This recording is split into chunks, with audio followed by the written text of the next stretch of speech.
বিসমিল্লাহির রহমানির রহিম। ইন্না আ'তাইনাকাল কাউসার ফাসাল্লি লিরাব্বিকা ওয়ানহার ইন্না শানি'আকা হুয়াল আবতার। সাদাকাল্লাহুল আযীম ওয়া সাদাকা রাসূলুহুন নাবিয়্যুল কারীম ওয়া নাহনু আলা যালিকা লামিনাশ শাহিদিন ওয়াশ শাকিরিন ওয়ালহামদুলিল্লাহি রাব্বিল আলামিন। সকলে মুহাব্বতের সাথে প্রাণ ভরে দুরূদ ইব্রাহিমি পাঠ করি।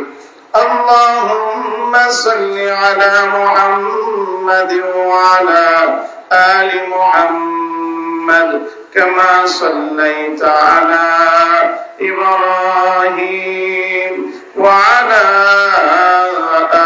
আলি ইব্রাহিম ইন্নাকা হামিদুম মাজিদ। اللهم بارك على محمد وعلى آل محمد كما باركت على إبراهيم وعلى آل إبراهيم إنك حميد مجيد।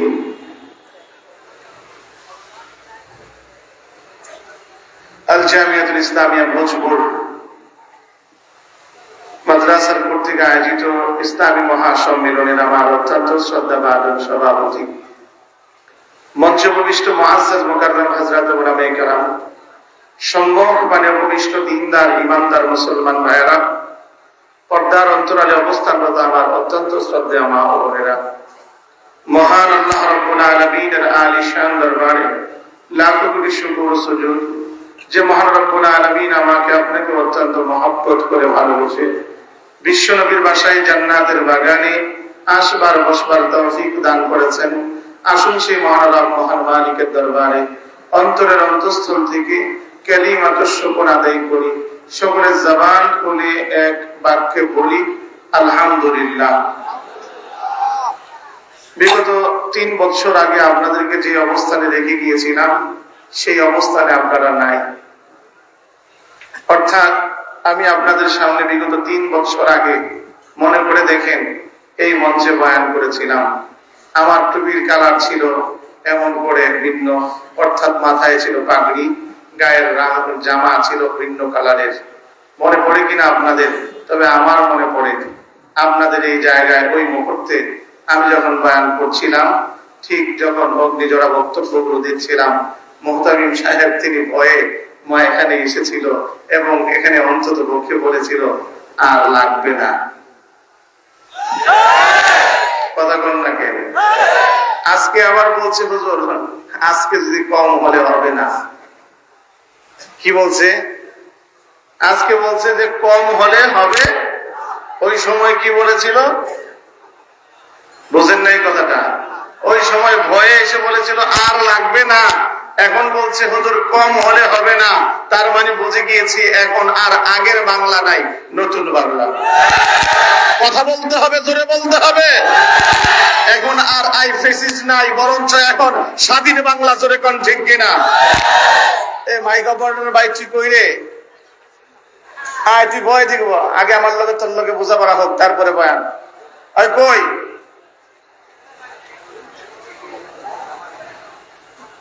আগের যারা বয়ান করছে আল্লাহ ওয়ালা মানুষ, খোদা বেরো মানুষ, আস্তে আস্তে কথা বলেছেন মুরব্বীরা, আমির হেফাজত আস্তে আস্তে কথা বলেছেন। আমরা তো আর আস্তে বলতে পারি না, আমরা আস্তে বললেও জোরে হয়ে যায়। কথা বলেন না কেন? একটু ভাই তুই এদিকে যে মেন অপারেটর ডাক দে। আসো ভাইয়া, তোমার মাইক প্রয়োজন বোধে আমার প্যান্ডেলের দিকে ঘুরা দাও, কিন্তু সাউন্ড যেন আমার কানে আসে। সাউন্ড আমার কানে আসে না, আমার গলা ব্যথা করবে একটু পরে। তোমার প্রয়োজনে মাইক ঘুরা দাও আমার দিকে। সাউন্ড স্টেজে যত পারো তুমি দাও, স্টেজের মধ্যে বেশি দাও। আমার বন্ধুরা, আমার ভাইরা, আমি আপনাদের কাছে বলতে চাই আগের যুগ কি এখন আর আছে? কথা বলেন আছে? আরে শুধু এতটুকু না, এই বয়ানের আমি কতটুকু যে মাসুল দিয়েছিলাম আমি আপনাদেরকে বলে কয়ে বোঝাতে পারবো না। মিন্টু রোডে কেবলমাত্র একটা বয়ান আমার বেঁধেছে সারা বছরে। এমন করে যখন দরবারের সময় ছিল মিন্টু রোডে সকলেই একটা কথাই, হুজুর গিয়েছিলাম মিন্টু রোডে, অর্থাৎ শাহাদুল বিশ সাহেবের ছেলে, আরে হুজুর যা দেখি ওই জায়গায় একটা বয়ান বাজে, ওটা হলো এই ভোজপুর মাদ্রাসার বয়ান। বুঝেন না এই কথাটা? আল্লাহ বাঁচাইছে, কোন মিডিয়াতে ছাড়ছে ওই মিডিয়াওয়ালা আমার নাম্বারটা বল দিছে, অর্থাৎ 01913 জায়গায় সে দিছে 01713, যার কারণে আমার আর ফোন আসে নাই। জোরে কন্যা আলহামদুলিল্লাহ। তবে আমি আপনাদের কাছে যে কথাটা আপনাদের কাছে বলতে চাই, বলেন তো দেখিও মুসলমান, আমি আপনাদের কাছে বলি সেই কথা দেখুন, আজ বর্তমানে যে স্বাধীন বাংলায় আছি, এই স্বাধীন বাংলায় আসলেই কি আমরা বর্তমানে স্বাধীন না পরাধীন? কথা বলেন না কেন? আজও পর্যন্ত পরাধীন। কাজে আমরা স্বাধীনতার দরকার আছে না নাই? জোরে বলেন আছে না নাই? আমার বন্ধুরা, আমার ভাইরা, আমি আপনাদের সামনে কোরআনের আলোকে কথা বলবো। সেই লক্ষ্যে মহাগ্রন্থ আল কোরআনের এমনি করে সূরা কাউসার ছোট্ট একখানা সূরা আপনাদের সামনে পাঠ করেছি, শুধুমাত্র বরকতের নিয়তে। তাফসীর করার যোগ্যতা আমার নাই, তবে আপনাদের কাছে যে কথা বলতে চাই লক্ষ্য করে শুনবেন আমার বন্ধু, আমার ভাই ও মুসলমান। আল্লাহ পাক এই সূরা কাউসারের ভিতরে কি বলেছেন? আমার আল্লাহ রাব্বুল আলামিন সূরা কাউসারের ভিতরে আমার আল্লাহ রাব্বুল আলামিন তার প্যারা হাবিব জনাবে মুহাম্মদুর রাসূলুল্লাহ সাল্লাল্লাহু আলাইহি ওয়াসাল্লামের শান মানকে সমুন্নত করেছেন। চিৎকার মেরে জোরে কোন সুবহানাল্লাহ। না সুবহানাল্লাহ বলতে আপনাদের খুব কষ্ট হচ্ছে মনে হয়। সুবহানাল্লাহ অর্থটা কি একবার বলেন তো দেখি? সুবহানাল্লাহ অর্থ হলো আল্লাহ তুমি পবিত্র। আমি জানতে চাই আমার আল্লাহ পবিত্র না অপবিত্র? আরো জোরে বলেন, পবিত্র না অপবিত্র? আমার আল্লাহ পবিত্র কথা, এই কথা বলতে আমার কোনো ভয় আছে? আমার আল্লাহ পবিত্র এই কথা বলতে আমার কোনো ডর আছে? আমার আল্লাহ পবিত্র এই কথার স্বীকৃতিতে আমার আপনার কোনো ভয় আছে? মুসলমান জানতে চাই এই জমিনের মালিক কে? শাহাদাত আঙ্গুল উঁচু করে চিৎকার মেরে বলেন কে? এই জবানের মালিক কে? আমার আপনার মালিক কে? দলিল নেন। আমার আল্লাহ বলেন আর রহমান আল্লামাল কোরআন খালাকাল ইনসান আল্লামাহুল বায়ান। এর বান্দা রহমানকে জানো, রহমান হলেন তিনি, কোরআন শিক্ষা দিলেন যিনি। আমার আল্লাহ বলেন এর বান্দা রহমানকে জানো, রহমান হলেন তিনি, মানুষ সৃষ্টি করলেন যিনি। আমার আল্লাহ বলেন এর বান্দা রহমানকে জানো, রহমান হলেন তিনি, এমনি করে কথা বলার যোগ্যতা দিলেন যিনি। ও ভোজপুরের মুসলমান, একটা কথাই বলতে চাই, সেই কথাটুকু হলো আমার আল্লাহর এই জমিনের মধ্যে বসে আমার আল্লাহর দেয়া জবান দিয়ে আমার আল্লাহর পক্ষে বন্দনা গাইতে গিয়ে, আমার আল্লাহর প্রশংসা করতে গিয়ে আপনার আমার যদি জেল হয়, আপনার আমার যদি জরিমানা হয়, আপনার আমার যদি ফাঁসির কাষ্ঠেও তুলতে হয়, ফাঁসির কাষ্ঠে ঝুলে শাহাদাতের সুদাপান করতে প্রস্তুত কারা কারা দুহাতটা আল্লাহকে উঠায় দেখায়।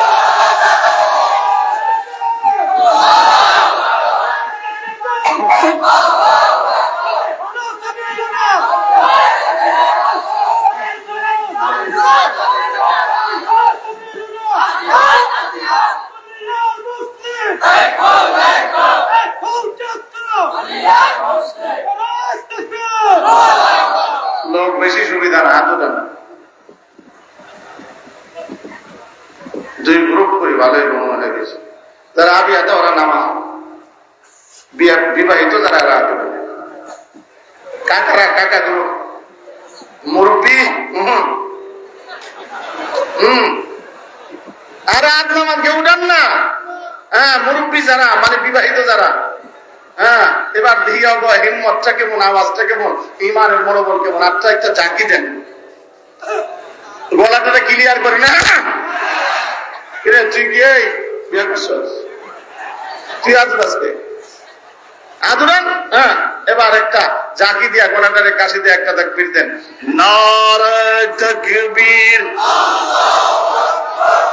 আওয়াজ তো তেমন হয় নাই, মনে হয় পোলাপান জিতবো। আবারও নারায়ে তাকবীর,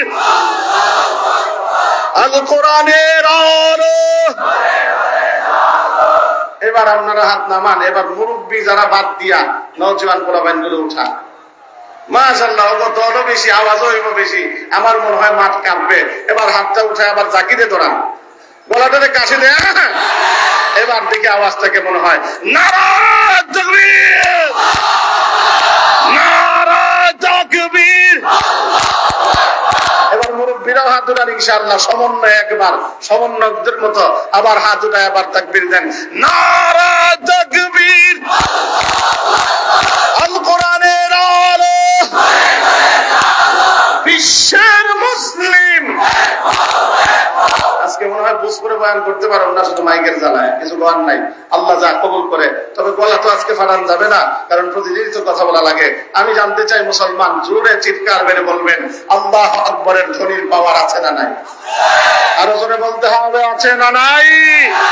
আল্লাহু আকবরের ধ্বনির পাওয়ার কথা আমার আল্লাহ সূরা আনফালে বলেন, ইন্নামাল মুমিনুনা আল্লাযীনা ইযা যুকিরাল্লাহ ওয়াজিলাত কুলুবুহুম। মুমিনের সামনে যখন আল্লাহর নাম নেওয়া হয়, মুমিনের অন্তর বিগলিত হয়, কিন্তু বেঈমানের অন্তরের ভিতরে কম্পন সৃষ্টি হয়ে যায়। জোরে কোন ঠিক কিনা? ও মুসলমান, আমি আপনাদেরকে অতীতের ইতিহাস শোনাবো না, নবীদের ইতিহাস শোনাবো না, সাহাবীদের ইতিহাস শোনাবো না। আমি কেবল মাত্র ঘটে যাওয়া ঘটনা আপনাদেরকে কেবল চোখে আঙ্গুল দিয়ে শুধুমাত্র দেখিয়ে দিতে চাই। লক্ষ্য করে দেখুন, আজ বর্তমানে ফিলিস্তিনের মাটিতে, যে ফিলিস্তিনের মাটিতে মুসলমান নির্যাতিত, নিষ্পেষিত, লাঞ্ছিত, বঞ্চিত। ও মুসলমান, এই মুহূর্তের মধ্যে আমার ভাই বোনদের সামনে, আমার ছোট্ট বাচ্চাদের সামনে যখন বেঈমানগুলো ক্লাসিনকোভ আর রাইফেল তুলে ধরে, ওই মুহূর্তের মধ্যে আমরা দেখতে পাই বাচ্চাদের হাতে ক্লাসিনকোভ আর রাইফেল নাই, এমন করে মা বোনদের হাতে ক্লাসিনকোভ আর রাইফেল নাই, আমার ভাইদের হাতে ক্লাসিনকোভ আর রাইফেল নাই। আমরা দেখতে পাই কেবলমাত্র ছোট্ট পাথর কোনাগুলো তাক করে ধরে আবারও একটা আওয়াজ দিলেন, আবারও আওয়াজটা দিতে হবে। সেই আওয়াজটুকু হলো, আবার আওয়াজটা দেন, নারা তাকবীর।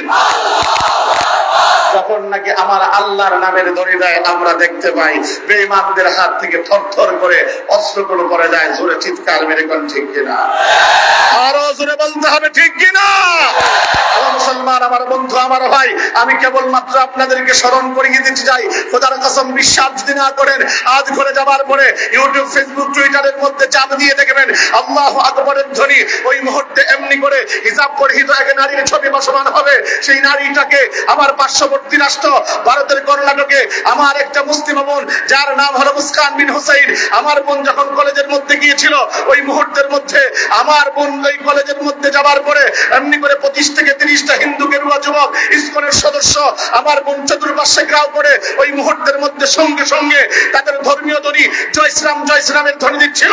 ঠিক ওই মুহূর্তের মধ্যে আমার বোন একটাই আওয়াজ তুলে ধরেছিল, আওয়াজটা মুক্তিবদ্ধ করে আবারও দিতে হবে, নারা তাকবীর। বোন যখন সেই আওয়াজটা দিতে দেরি হলো, লক্ষ্য করে দেখেছি ওই বেঈমানদের মুখ আস্তে করে বন্ধ হয়ে গিয়েছিল। আরো জোরে বলতে হবে, ঠিক কিনা?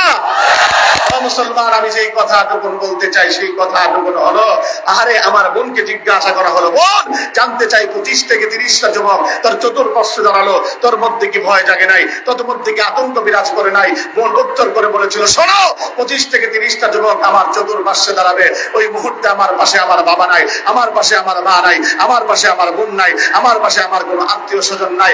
আমার মধ্যে ভয় জাগবে না কেন? ভয় তো জেগেছিল অবশ্যই, কিন্তু পরক্ষণে মনে হলো পৃথিবীর বুকে আমার পাশে কেউ না থাকলেও আছেন তিনি কি? হাতটা উঠায় চিৎকার মেরে জোরে বলেন না কে? আল্লাহ যার পাশে আছে তার কোনো ভয় আছে? জোরে বলেন, তার কোনো ভয় আছে? এজন্য বলতে চাই, আল্লাহু আকবরের ধ্বনির পাওয়ার আছে না নাই?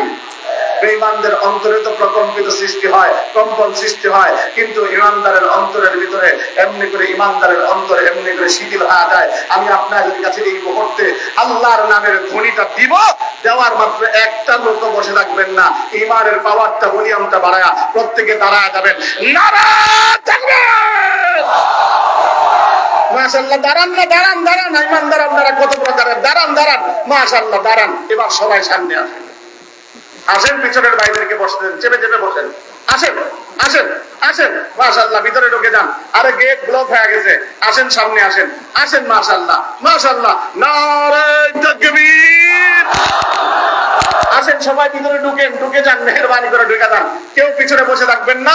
আমার পিছনের ভাই যারা আছেন, মেহেরবানি করে ভিতরে ঢুকে যান। আরো অনেক লোক বাহিরে দাঁড়িয়ে আছে, আপনাদের কারণে ঢুকতে পারে না। আমরা একসাথে এখানে যেমন থাকতে চাই, আল্লাহর জান্নাতেও তেমন থাকতে চাই। জোরে কোন ঠিক কিনা? আরো জোরে বলেন, ঠিক কিনা? মুসলমান, আমি একটা কথাই বলি, সেই মুহূর্তের মধ্যে আমরা যখন নাকি এই কথাগুলো বলতাম, তখন এমনি করে বিভিন্ন ধরনের হুমকি দামকি আমাদের প্রতি চোখ রাঙানো ছিল। আমাদেরকে এইভাবে করে বলতো, ওই মোল্লা মৌলবীদের তো খেয়ে দিয়ে কোনো কাজ নেই, তারা এমনি করে মানুষদেরকে নারায়ে তাকবীর আর আল্লাহু আকবার বলে বলে মানুষদেরকে উগ্রবাদ আর জঙ্গিবাদের শিক্ষা দিচ্ছে। আমরা নাস্তিকদেরকে ওই সময় বলেছি, জেনে রেখো, শুনে রেখো, নারায়ে তাকবীর আর আল্লাহু আকবার এটা উগ্রবাদ আর জঙ্গিবাদের স্লোগান নয়, এটা পুরো 200 কোটি মুসলমানের স্লোগান। ঠিক কিনা তোমরা বলো মুসলমান? অতএব এই ধ্বনি আমরা অতীতেও দিয়েছিলাম, এখনো দিব, ভবিষ্যতেও দিতে থাকবো। এই ধ্বনির প্রচলন আজকে নয় মুসলমান। লক্ষ্য করে দেখুন, আল্লাহর নবীর সাহাবীরা ময়দানে গিয়েছিলেন, ওই মুহূর্তের মধ্যে বেঈমানগুলো যখন নাকি লাত উজ্জাত মানাতের ধ্বনি দিচ্ছিল, আল্লাহর নবীর কাছে সাহাবীরা প্রশ্ন করে, ইয়া রাসূলুল্লাহ, ওরা তো লাত উজ্জাত মানাতের ধ্বনি দেয়, আমরা কার ধ্বনি দিব? আল্লাহর নবী ওই মুহূর্তে সাহাবীদেরকে বলেছিলেন, সাহাবীরা রে, ওরা লাত উজ্জাত মানাতের ধ্বনি দেয়, ওদের রব নাই, ওদের প্রভু নাই, তোদের রব আছে, তোদের প্রভু আছে, কাজী তোদের প্রভুর নামের ধ্বনি দে। ওই মুহূর্তে আমার নবীর সাহাবীরা আল্লাহর নামের ধ্বনি দিয়েছিলেন, নারায়ে তাকবীর আর আল্লাহু আকবার বলেছিলেন। ও মুসলমান, শুধু তাই না, আমার আল্লাহ একই কথা বলেন, ও রাব্বাকা ফাকাব্বির, প্রভুর নামের ধ্বনি দাও, প্রভুর নামের ধ্বনি দাও। ও মুসলমান, আমরাও নাস্তিকদেরকে ওই মুহূর্তেও বলেছিলাম, এখনো বলি, জেনে রাখো, আমরা প্রভুর নামের ধ্বনি দেব। খোদার কসম, আমাদেরকে তোমরা যত বড় চোখ রাঙাও না কেন, জেলের ভয় দেখাও না কেন, হাজুদের ভয় দেখাও না কেন, ফাঁসির ভয় দেখাও না কেন, আমরা অতীতেও ভয় করিনি, এখনো করবো না, ভবিষ্যতেও করবো না। ঠিক কিনা তোমরা বলো মুসলমান? আমার বন্ধুরা, আমার ভাইরা, এজন্য বলি, আল্লাহর নামের ধ্বনি দেওয়ার দরকার আছে না নাই? আরো আসতে কোন, আরো আসতে কোন, আছে না নাই? এজন্য আল্লাহর নামের ধ্বনি আমরা দিতেই থাকবো। ও দোস্ত, আমি এবার মূল আলোচনার দিকে যাই। এবার বলেন তো দেখি, একবার চিৎকার মেরে সুবহানাল্লাহ, আরো জোরে বলেন না আলহামদুলিল্লাহ, জবান খুলে চিৎকার মেরে বলেন আল্লাহু আকবার। আমার বন্ধু, আমার ভাই, আমি আপনাদের কাছে যেই কথা আটুকুন বলতে চাই, পড়েছে সূরা কাউসারের তেলাওয়াত, আয়াত সংখ্যা 3। আমার আল্লাহ তার হাবিবের এভাবে করে করে, তার হাবিবের এভাবে করে করে বন্দনা বর্ণনা করেছেন। দোস্ত, আল্লাহ পাক সূরা কাউসারের এমনি করে তরজমাটা আগে শুনুন। আল্লাহ পাক বলছেন, ইন্না আতাইনাকাল কাউসার, হাবিব, আমি আপনাকে কাউসার দান করলাম, ফাসাল্লি লিরাব্বিকা ওয়ানহার, অতঃপর আপনি নামাজ আদায় করুন, আপনি এভাবে করে করে নহর করুন, কুরবানি করুন। আল্লাহ পাক বলছেন, ইন্না শানিআকা হুয়াল আবতার, ও হাবিব, নিশ্চয় যারা আপনাকে আবতার বলে, লেজ কাটা বলে, আপনি লেজ কাটা নন, যারা বলে তারাই হলো লেজ কাটা। চিৎকার মেরে জোরে বলুন সুবহানাল্লাহ। আমি জানতে চাই, নবীর আলোচনা হবে, নবীর জন্য সাহাবীরা জীবন দিয়েছেন, নবীর জন্য অর্থ দিয়েছেন, নবীর জন্য শহীদ হয়েছেন। আজ নবীর আলোচনা হবে, নবীর জন্য যদি একটু বৃষ্টিতে ভিজা লাগে, রাজি আছেন কার? হাতটা উঠাই, ইনশাআল্লাহ আল্লাহকে দেখান। আল্লাহ কবুল করুন, জোরে বলেন আমিন। আসুক না বৃষ্টি, এটাও তো আল্লাহর দেয়া, কাজে এই আল্লাহর দেয়া বৃষ্টিকে উপেক্ষা করে আমরা এখানে বসে থাকবো। জোরে কোন ঠিক না? আমি যদি বসে থাকতে পারি, আপনাদের সমস্যা আছে নাকি? কথা বলেন না কেন? আমার বন্ধুরা, আমার আল্লাহ পাক রব্বুল আলামিন সূরা কাউসার নাযিল করে আল্লাহ পাক তিনি জানান দিলেন, হাবিব, আমি আপনাকে জানান দিলাম, এই কাউসার আপনাকে আমি আল্লাহ রব্বুল আলামিন আপনার উপরে নাযিল করলাম। ও দোস্ত, তার ওই আয়াতের পূর্বে, আয়াতের ঢুকবার পূর্বে আপনাদেরকে ছোট্ট করে এর শানে নুজুল যদি জানান দেই, তাহলে আপনারা বুঝতে পারবেন শানে নুজুলটুকু কি। আমার আল্লাহ বলেন, ইন্না শানিআকা হুয়াল আবতার, হাবিব, আপনি যারা আপনাকে বলে নির্বংশ, আবতার লেজ কাটা, তারাই হলো লেজ কাটা। এই আয়াতের দিকে তাকালেই এর শানে নুজুল স্পষ্ট হয়ে যায়। একাধিক শানে নুজুল রয়েছে, তবে তোর মধ্যে উল্লেখযোগ্য যে শানে নুজুল, সেটা হলো, আপনারা জানেন আমার নবীজি আল্লাহ পাক দুনিয়ার জমিনে সন্তান দিয়েছেন, কন্যা সন্তান যাদেরকে দিয়েছিলেন, লম্বা হায়াত তাদেরকে দিয়েছিলেন, কিন্তু যাদেরকে পুত্র সন্তান দিয়েছিলেন, সত্য থাকতেই আমার আল্লাহ তাদেরকে উঠিয়ে নিয়ে গিয়েছিলেন। আমার নবীর এই পুত্র সন্তানগুলোকে যখন এক এক করে আল্লাহ পাক উঠিয়ে নিয়েছিলেন, ঠিক ওই মুহূর্তের মধ্যে মক্কার গলিতে গলিতে একটা কথাই চাউর হতে লাগলো, ও মুহাম্মদ, সে তো তার কোন বংশ নাই, কারণ তার সন্তানগুলো দুনিয়ার জমিনে আসে, পরক্ষণে বিদায় হয়ে যায়, তারা আল্লাহ তার সন্তানগুলোকে নিয়ে নেয়। আমার বন্ধুরা, আমার ভাইরা, সামাজিক ভাবে যার সন্তান থাকে না, যার সন্তান হয় না, তাকে আট খোলা বলা হয়। ও মুসলমান, এতটুকুই না, আমার নবীকে এবার বেঈমান গুলো ওই মুহূর্তের মধ্যে, বিশেষ করে আস ইবনে ওয়াইল নামক বেঈমান, আমার নবীর বিরুদ্ধে মক্কার গলিতে গলিতে বিভিন্ন প্রপাগান্ডা ছড়াতে লাগলো, আর এই কথা বলতে লাগলো, শোনো, মুহাম্মদের ব্যাপারে তোমরা চিন্তা করো না, কারণ মুহাম্মদ দুনিয়ার জমিন থেকে বিদায় নিলে মুহাম্মদের বংশের প্রদীপে জ্বালাবার কেউ থাকবে না, কারণ মুহাম্মদ নাই তো মুহাম্মদের সন্তানরাও থাকবে না। আর তোমরা মুহাম্মদের ইসলাম নিয়ে চিন্তা করো, মুহাম্মদের ইসলাম নিয়ে চিন্তা করা লাগবে না, কারণ মুহাম্মদ বিদায় তো মুহাম্মদের ইসলাম ও বিদায়। চিৎকার দিলে জোরে করেন আউযু বিল্লাহ, আওয়াজটা আরো জোরে করেন না। আমি জানতে চাই আমার নবী নাই, আমার নবীর ইসলাম আছে না নাই? জোরে আরো জোরে।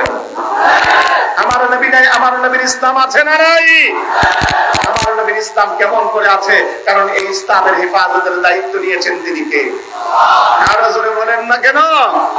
আল্লাহ পাক এই হেফাজতের দায়িত্ব নিয়েছেন। আমার আল্লাহ জানান দেন, ইউরিদুনা আইয়ুতফিউ নূরাল্লাহি বিআফওয়াহিহিম ওয়া আবাল্লাহু ইল্লা আইয়ুতিম্মা নূরাহু ওয়ালাউ কারিহাল কাফিরুন। তারা চায় মুখের ফুৎকার দিয়ে ইসলামের প্রদীপকে নিভিয়ে দিবে, কিন্তু পশ্চিমকালেও সেটা সম্ভব না।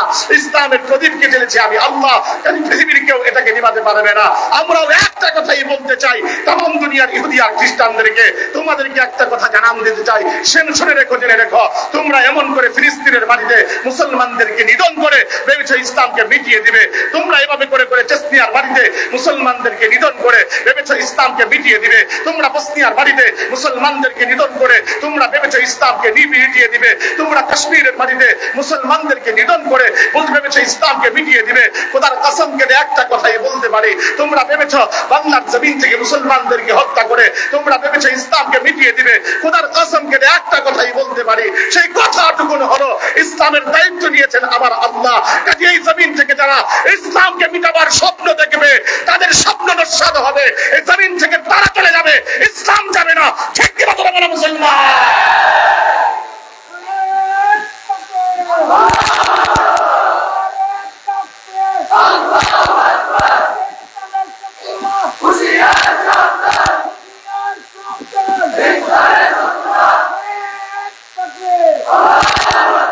আজকে সমাজের ভিতরে একটা বড় দুর্ঘটনা ঘটে গিয়েছে, আপনারা জানেন।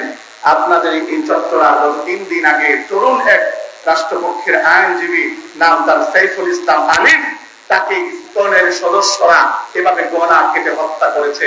মুসলমান, আমি একটা কথাই বলতে চাই, সেই কথা হলো আর এমনি করে মুশরিকরা এই কথা ভেবেছে এই জমিন থেকে হয়তো বা আলিফের মতো এক আলিফকে বিদায় করে দিলেই বুঝি রাষ্ট্রপক্ষে দাঁড়িয়ে এমনি করে তাদের বিরুদ্ধে লড়তে আমার দেশের সন্তানেরা ভয় পাবে। খোদার কসম, এটা কোনোদিনও হতে পারে না, কারণ এটা সাধারণ কোনো বাংলার জমিন না, এটা ওলি আউলিয়া পীর বুজুর্গ গাউস কুতুব আবদালের এই জমিন। এই জমিনের প্রত্যেকটা সন্তান ইসলামের জন্য জীবন দিতেও জানে, ইসলামের জন্য জীবন নিতেও জানে। ঠিক কিনা বলো মুসলমান?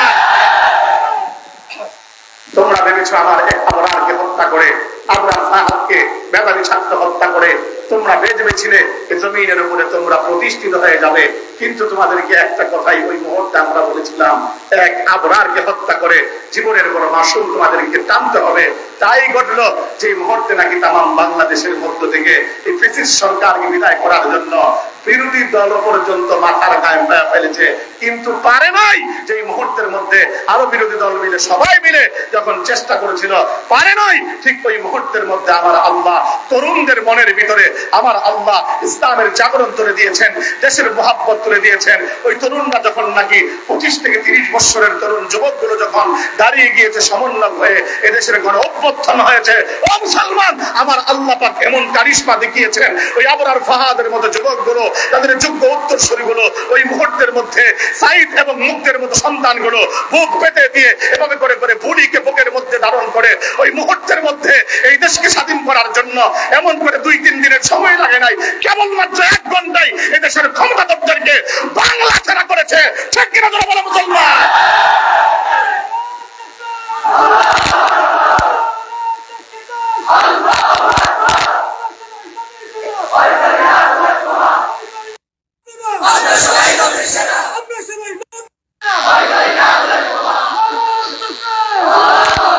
আমি যে কথাটা বলতে চাই, মাশাআল্লাহ, আল্লাহ আমার ভাইগুলোর হযরত ওমরের মতো কবুল করুন।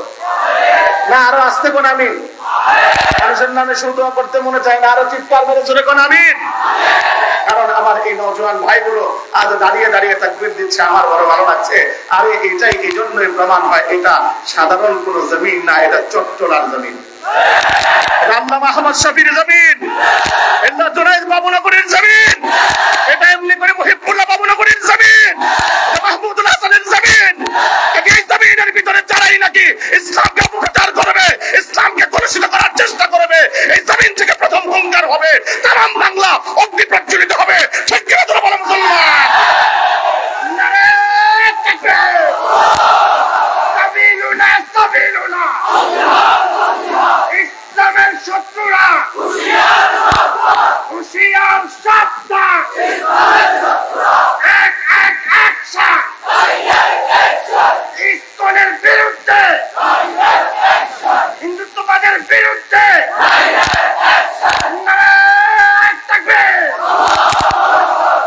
আজ এই দেশের ভিতরে সংখ্যাগরিষ্ঠ মুসলমান হওয়ার পরেও সংখ্যালঘু সেই ইসকনের সদস্যরা তারা বড় হুমকি আমাদেরকে দেয়, আমরা মোটামুটি 3 কোটি যদি নাকি খেপি তাহলে বাংলা অবস্থা খারাপ করে দিব। আমি তাদেরকে একটা কথা বলতে চাই, জেনে রাখ, হুমকি দামকি দিয়ে আমাদের লাভ নাই। আমরা শাইখুল হিন্দের সন্তান, আমরা কাসেম নানতবির সন্তান, আমরা সালাহুদ্দিন আইয়ুবীর সন্তান, আমরা মুহাম্মদ বিন কাসেমের সন্তান। আমরা দিনের জন্য রক্ত দিয়েছি, প্রয়োজনে আবারও যদি রক্ত দেওয়ার প্রয়োজন হয়। আমাদের উত্তরসূরিরা বদর কায়েম করেছেন, আমাদের উত্তরসূরিরা উহুদ কায়েম করেছেন, আমাদের উত্তরসূরিরা খন্দক কায়েম করেছেন, আমাদের উত্তরসূরিরা সাবকা চত্বর কায়েম করেছেন।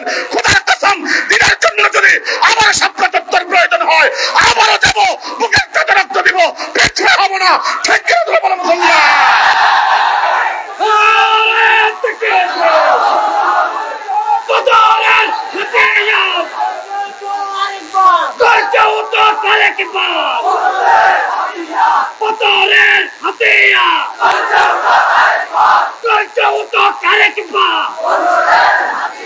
আমরা একটা কথাই বলি, হুমকি দমকি দিয়ে আমাদের লাভ নেই, আমাদের হুমকি দমকি দিয়ে কোনো লাভ হবে না।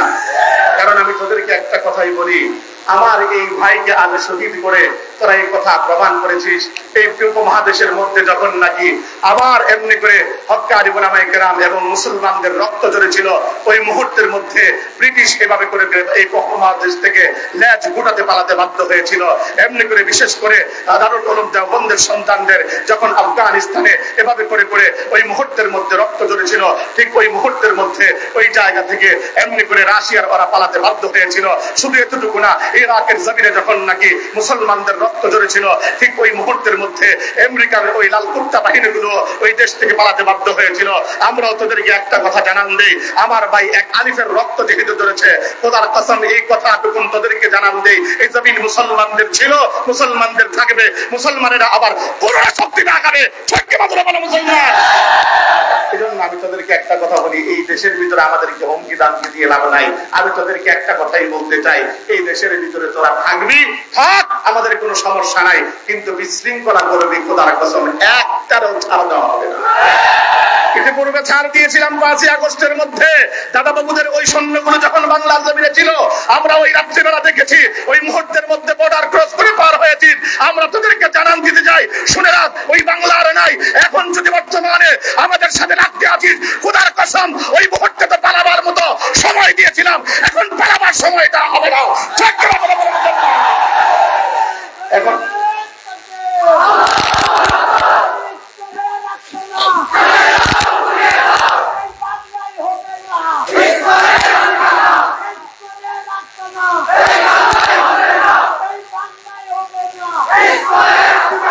একটা স্পষ্ট কথা, এই বাংলায় হবে না, ইসকনের রাস্তা না, এই কথা না। আরে ইসকন তো বাংলার জমিনে বৈধ কোন সংগঠনই না, এদের কোন নাম, এমনকি এদের কোন রেজিস্ট্রেশন বাংলার জমিনে নাই। ধরে কোন ঠিক কিনা? আমাদের একটাই দাবি থাকবে, অন্তত পক্ষে অন্তর্বর্তী অন্তর্বর্তীকালীন সরকার প্রশাসনদের কাছে সেই কথাটুকু হলো, ইসকন এই জমিনের ভিতরে থাকবে, কিন্তু ইসকনের কোন কার্যক্রম বাংলার জমিনে চলতে দেওয়া হবে না।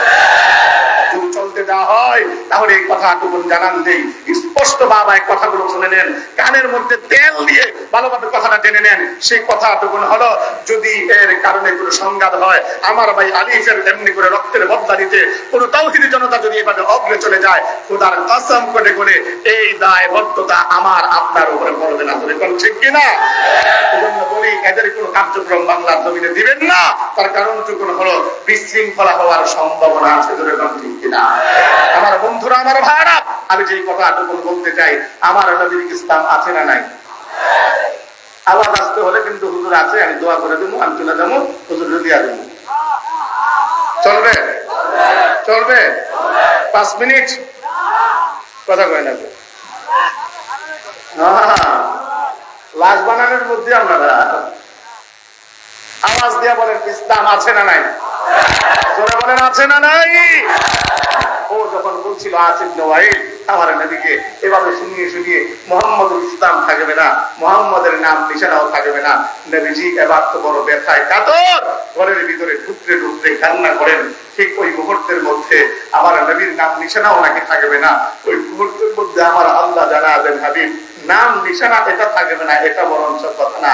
যারা বলছে এদের নাম নিশানাই জমিনে থাকবে না, ইমানদারের মতো উচ্চ জোগানে আওয়াজ দিয়ে বলবেন, বলেন তো দেখি তামাম পৃথিবীর বুকে 80 কোটি বেঈমান, এই বেঈমানদের মাঝে একজনের নাম এমন পাবেন কি আবু জাহেল, উতবা, শাইবা, ওয়ালিদ ইবনে মুগীরা, আসিফ ইবনে ওয়াইল দেখাতে পারবেন?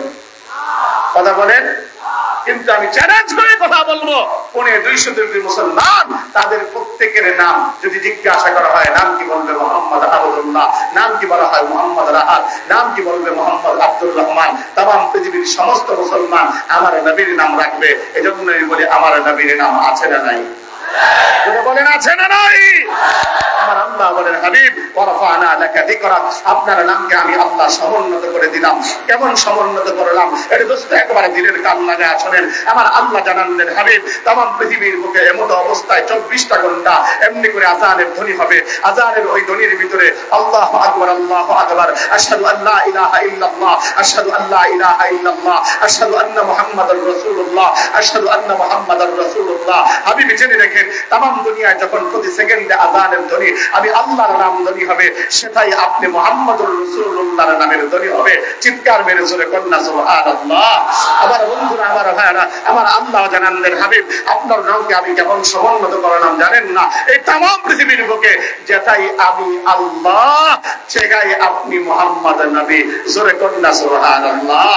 আমার বন্ধুরা, আমার ভাইরা, আমার আল্লাহ পাক এবার জবাব দিচ্ছেন, হাবিব আপনার নামও থাকবে না, ইসলাম থাকবে না। আপনাকে তারা বলে অবতার, আপনাকে বলে নির্বংশ, আপনাকে বলে আটখুরা, আপনাকে বলে এভাবে বলে বলে লেজ কাটা। হাবিব আপনার মুখ খুলতে হবে না, আপনার বিরুদ্ধবাদীদের বিরুদ্ধে জবাব দেওয়ার জন্য আমি আল্লাহ যথেষ্ট। আমি আল্লাহ জানা দিলাম, ইন্না শানিআকা হুয়াল আবতার। যারা আপনাকে আবতার বলে, যারা লেজ কাটা বলে, তারাই লেজ কাটা, তারাই আবতার, তাদের নাম নিশানা জমিনে থাকবে না। জোরে চিৎকার মেরে কোন সুবহানাল্লাহ। বুঝছি সুবহানাল্লাহ বলতে আপনাদের খুব সমস্যা হচ্ছে। আচ্ছা বলেন সুবহানাল্লাহ অর্থটা কি একবার বল। আবার বল, আল্লাহ তুমি পবিত্র। আমি যখন নাকি বলি আল্লাহ তুমি পবিত্র, আমার আল্লাহ কত খুশি হন জানেন? আমার আল্লাহ পুরো খুশি হয়ে যান। আমার আল্লাহ ফেরেশতাদেরকে ডেকে ডেকে বলেন, ফেরেশতারা বান্দা আমার বলছেটা কি? এই বুঝপুরের এই জান্নাতের বাগানের তাকে তাকায় দেখ, বান্দাগুলো বলছেটা কি? বলে মালিক বলছে তো আপনি পবিত্র।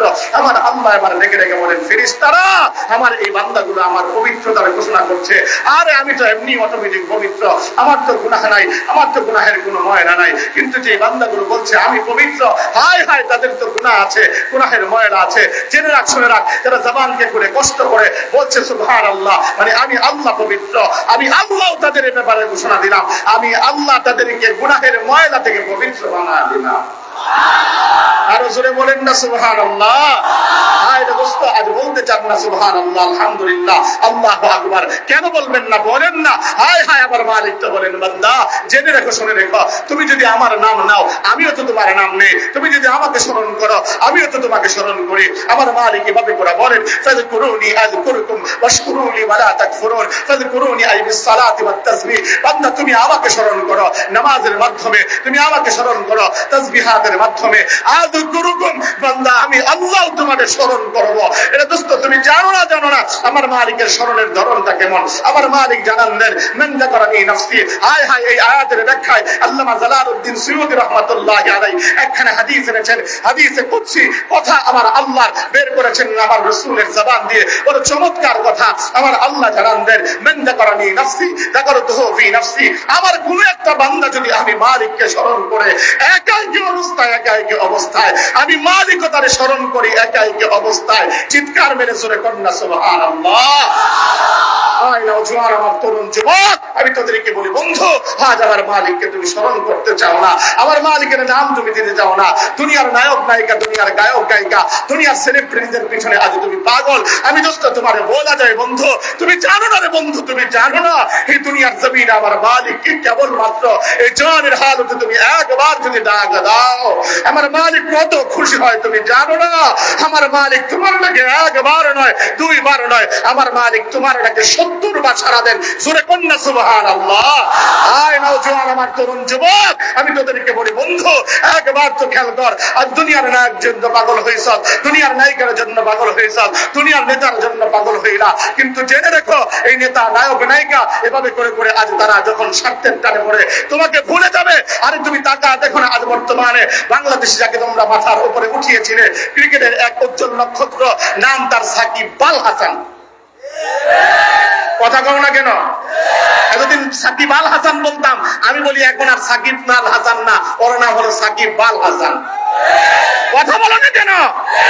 যে বাংলার জমিনের মধ্যে একজন সেলিব্রিটি ছিল এতটুকু না, বাংলার জমিনে আরেকটা সেলিব্রিটি ছিল নাম তার মাশরাফি বিন মুর্তজা।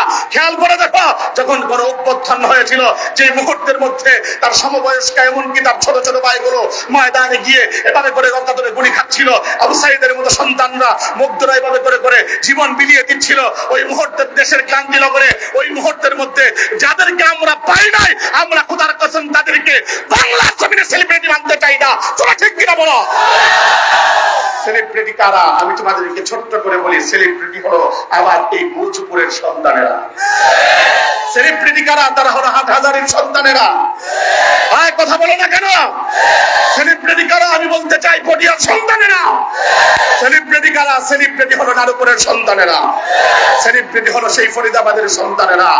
আমরা কেন বলতে চাই? কারণ যেই মুহূর্তে ক্লান্তি লগ্নে বাংলার জমিনে যখন মানুষগুলো এমনি করে বন্যায় আক্রান্ত হয়ে হাহাকার অবস্থা, ঠিক ওই মুহূর্তের মধ্যে বাংলাদেশের বড় কোনো সেলিব্রিটি দাঁড়ায় নাই। আমার দেশের আলেম ওলামারা মসজিদের তাওহীদি জনতার পক্ষ থেকে বিভিন্ন ত্রাণ হাদিয়া নিয়ে তাদের পাশে দাঁড়িয়েছিল। জোরে বলেন ঠিক কিনা?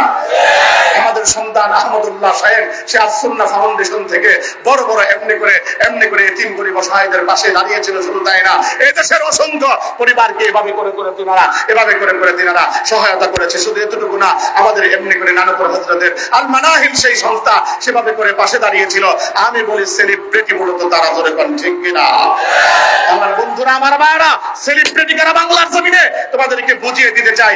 আর এই দেশের ভিতরে এমনি করে বাংলার জমিনের পতাকাকে যারা সমুন্নত করেছে তাম বিশ্বের বুকে 123টা দেশকে পিছনে ফেলে সে আমার মুআজ মোহাম্মদ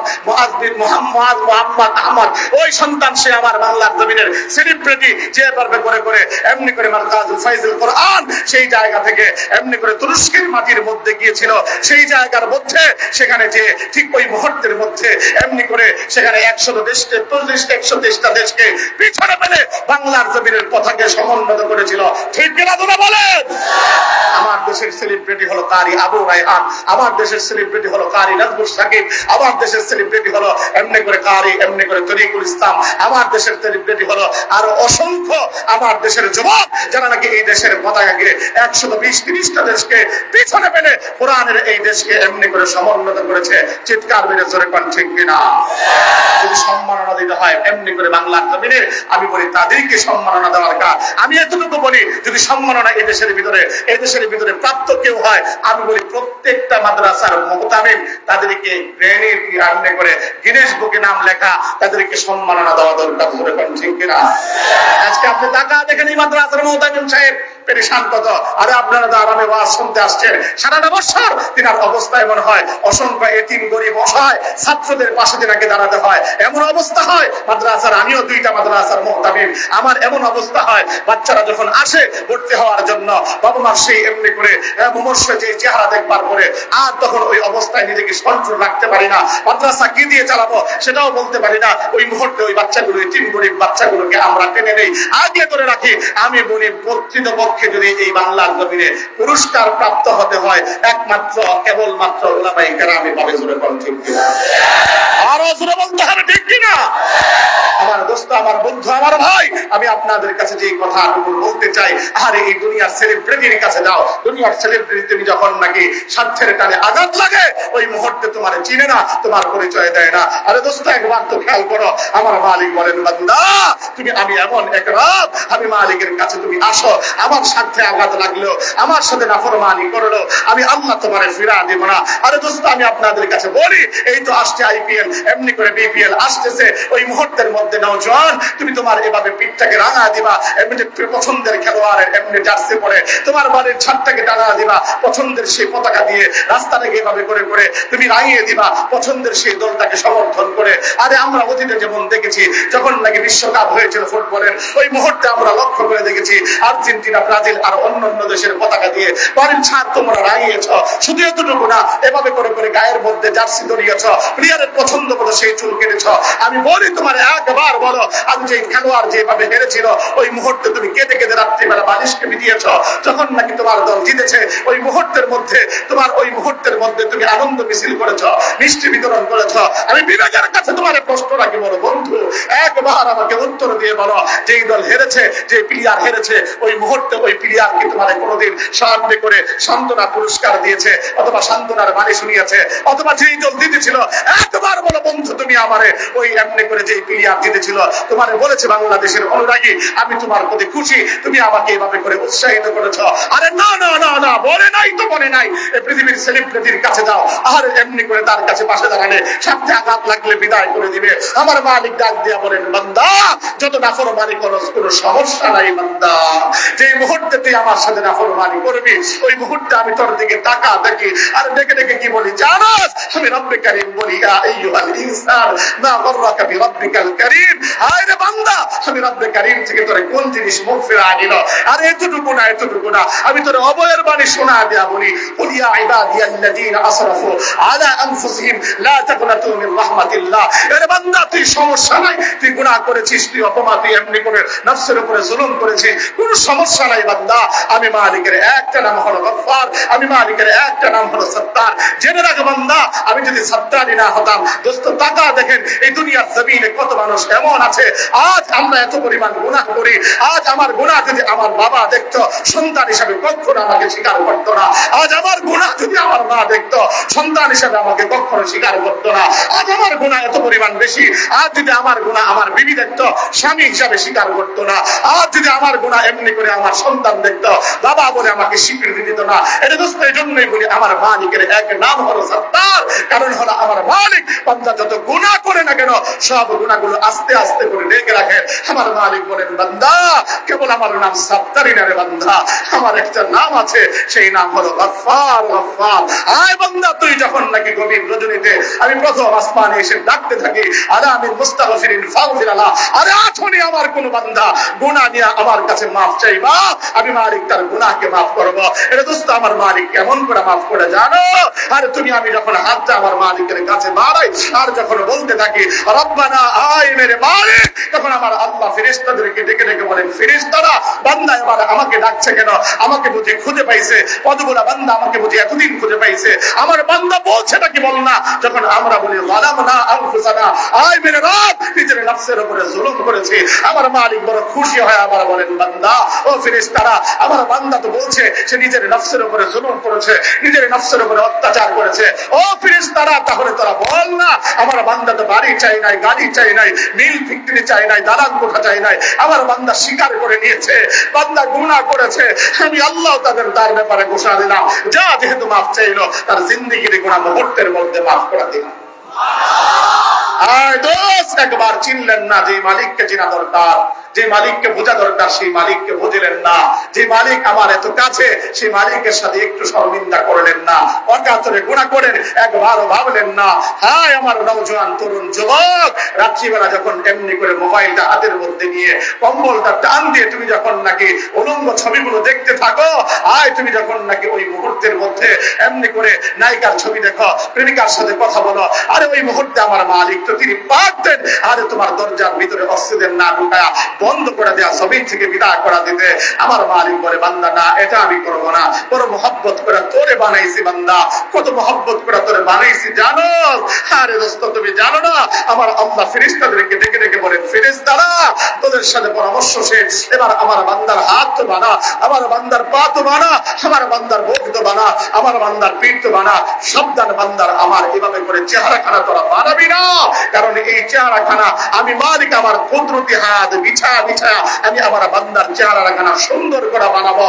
এটা দোস্ত তুমি জানো না, জানো না আমার মালিক তোমার আমার নাকটাকে সেট করে করে এভাবে 1-2 বছর না 1000 বছর টাকা টাকা দেখা দেখা আমার মালিক টাকা দেখেন সুন্দর হয়েছে কিনা, কান আবার সেট করে আবার টাকা টাকা দেখছেন, বলছেন দেখছেন আর সুন্দর হয়েছে কিনা, মুখটা যেই জায়গায় সেট করেছেন 1000 বছর টাকা টাকা দেখছেন আমার আপনার চেহারা সুন্দর করে মুখটা সেট হয়েছে কিনা, আমার আপনার চক্ষুগুলো সুন্দর জায়গায় সেট হয়েছে কিনা, তারপরে তোমারে আমার মালিক বানাইছে। ওরে দোস্ত তুমি জানো না, যে মালিক আসমান বানাইবার সময় নিজের হাত লাগাই নাই, যে মালিক জমিন বানাইবার সময় নিজের হাত লাগাই নাই, যে মালিক নিজ ঘর কাবা বানাইবার সময় নিজ হাত লাগাই নাই, ওই মালিক তোমারে আমারে বানাইবার সময় নিজ হাতকে বাড়ায়া বাড়ায়া সুন্দর করে ডইলা ডইলা কিন্তু বানাইছে।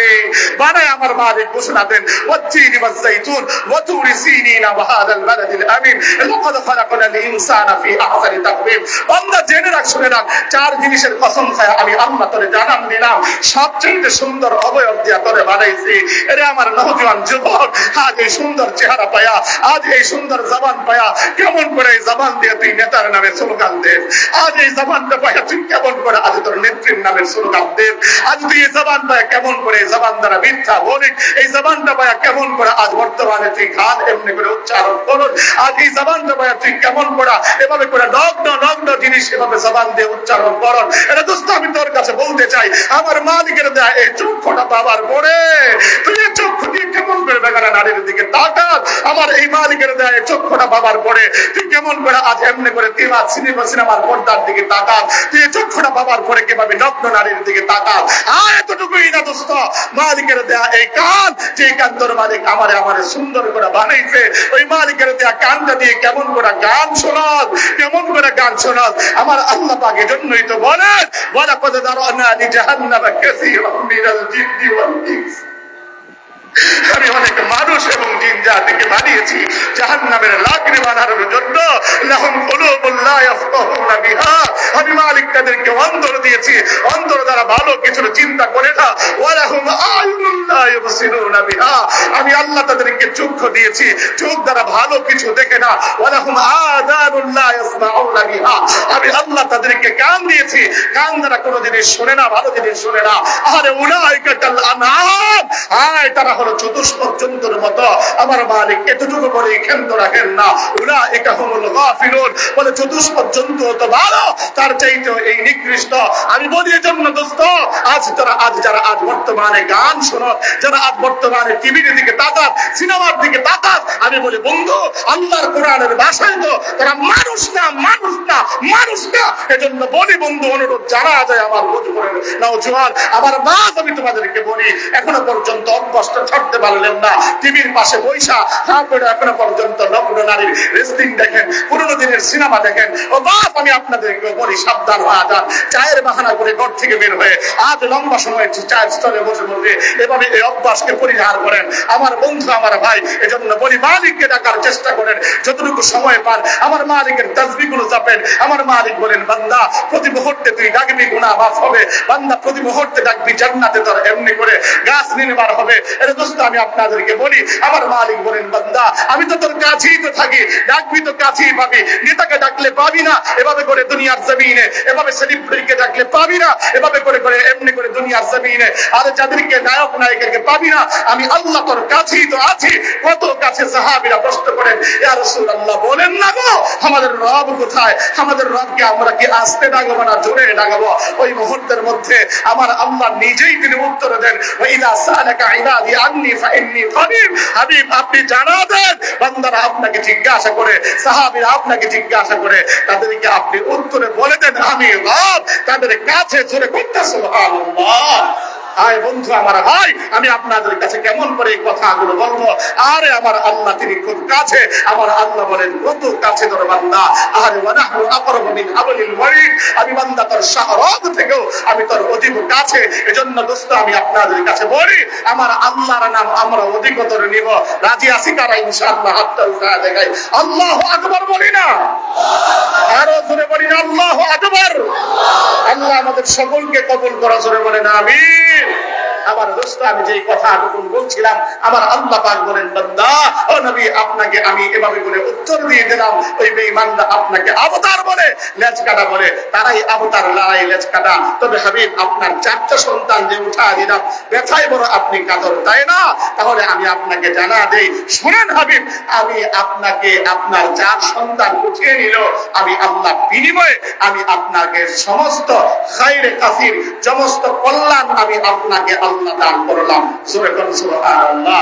অনেকগুলো ব্যাখ্যা আছে, অত ব্যাখ্যা বলার সুযোগ নাই। দ্বিতীয় নাম্বার ব্যাখ্যা হলো, হাবিব তামাম দুনিয়ার ইবাদত করে করে সমস্ত নবিয়ানে কেরাম যে জিনিসটা চেয়েছিল সেটা হলো কাউসার, হাউজে কাউসার। সেই হাউজে কাউসার কি? যে হাউজে কাউসার হলো যে পানীয়টা হলো দুধের চাইতে সাদা, মিষ্টির চাইতে এমনি করে মধুর চাইতেও মিষ্টি। ও দোস্ত, সেই পানীয় যদি কেউ পান করে জান্নাতে যাবার আগ পর্যন্ত তার কোনো তৃষ্ণাই লাগবে না।